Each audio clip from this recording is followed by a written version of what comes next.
آپ اس گلی کو اختیار نہیں کرتے.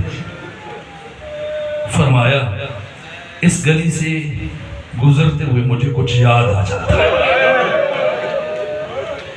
کسی شخص نے اسی گلی میں میری مادر گرامی کے رخسار اطہر پر تماچا مارا. بس میرے عزیزوں، دو جملے عرض کروں تاکہ مجلس مکمل ہو جائے. آئیں سلام کریں امام حسن کا بھی جنہوں نے طاغوت کو عیاں کیا، اور امام حسن سے پہلے اس ماں کو بھی سلام کریں جس نے دنیا کو بتایا، سکھایا، جس نے حسن جیسا بادشاہ دنیا کو عطا کیا، فاطمہ زہرا. میں پوچھوں، امام حسن کو زہر دیا گیا، امام حسن مجتبیٰ کے جنازے پر تیر چلے. تاریخ انسانی کا واحد جنازہ ہے جو دوبارہ پلٹ کر گھر آیا. لیکن اگر میں امام حسن مجتبیٰ سے پوچھوں، آقا سب سے بڑی مصیبت کیا ہے آپ کی؟ آپ کو زہر دیا گیا یا آپ کے کلیجے کے ٹکڑے آپ کے حلقوم سے زمین پر گرے یا آپ کے جنازے پر تیر چلے؟ تو شاید خود آقا کا جواب ہوگا، نا، میری سب سے بڑی مصیبت یہ کہ میری ماں فاطمہ زہرا کے رخسار پر تماچا مارا گیا. میرے عزیزوں، بڑا مشکل مرحلہ ہے. یہ لکھنے والے نے خود لکھا، کہا ہم علی کے دروازے تک پہنچ گئے اور جب پہنچے تو دق الباب کیا، اور جب دق الباب کیا تو نبی زادی دروازے پر آئیں. ہم سے کہا جب حکومت لے چکے ہو اب ہم آل محمد سے کیا چاہتے ہو؟ اگر علی سے بیعت لینا چاہتے ہو تو فاطمہ کی زندگی میں تم کبھی ایسا نہیں کر پاؤ گے کہ نبی زادی علی کو باہر بھیجے، علی کو باہر بھیجے، ورنہ ہم اس دروازے کو آگ لگا دیں گے. فرمایا فاطمہ زہرا کے دروازے کو آگ لگاؤ گے؟ میرے عزیزوں، اس لمحے سیدہ زہرا نے عجیب کام کیا. علی دروازے پہ کھڑے تھے، دروازے کی طرف بڑھنا چاہ رہے تھے، لیکن سیدہ نے اپنے ہاتھ جوڑ دیے، دست ادب جوڑ دیے.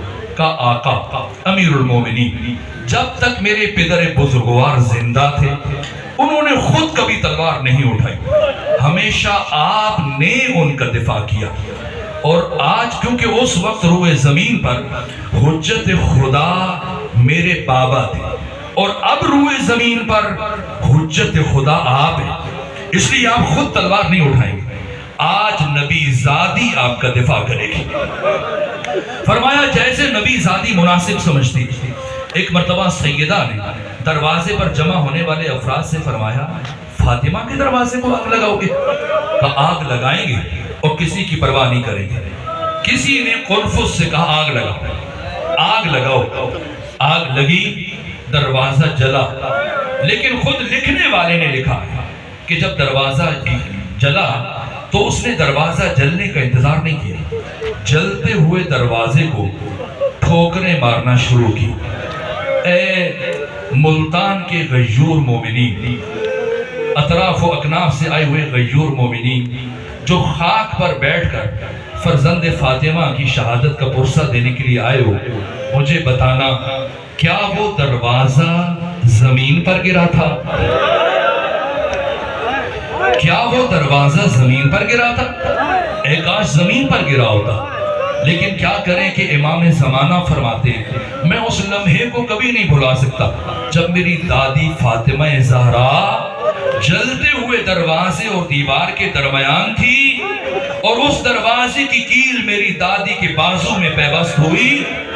دروازہ گرا، فاطمہ زہرا کی آواز بلند ہوئی، فضا میری طرف بڑھو، میرا محسن شہید ہو چکا ہے، فضا میری پسلیاں ٹوٹ چکی ہیں. بس 50 میں سے 11 افراد علی کے بیت الشرف میں داخل ہوئے. سب سے آگے وہ فرد تھا جس نے ہاتھ میں رسی اٹھا رکھی تھی. یہ علی کے قریب پہنچنا چاہ رہا تھا، چاہتا تھا علی کے گلوئے اطہر میں رسی ڈالے، لیکن مجھے نہیں معلوم مدافع ولایت نے، اس کائنات میں نظام ولایت کی سب سے بڑی محافظہ فاطمہ زہرا کس طرح سے اٹھی ان ٹوٹی ہوئی پسلیوں کے ساتھ اور اٹھ کر اس شخص اور علی کے درمیان کھڑی ہوئی اور کہا میری زندگی میں تو علی تک نہیں پہنچ پائے گا، میری زندگی میں تو علی پائے گا۔ سامنے کھڑے فرد نے کہا کہ اے نبی زادی درمیان سے ہٹ جا، ورنہ ایسا ظلم کروں گا کہ تو ہٹنے پر مجبور ہو جائے گی۔ فاطمہ نے کہا میں قیامت تک نہیں ہٹوں گی۔ سنیں گے اس شقی نے اپنا ہاتھ فضا میں بلند کیا، اور بلند کرنے کے بعد ایک ایسا تماچا نبی زادی کے رخسار پر مارا کہ فاطمہ زہرا بہت دور جا کر گری۔ الا لعنت اللہ علی القوم الظالمین وسيعلم الذین ظلموا أي منقلب ينقلبون۔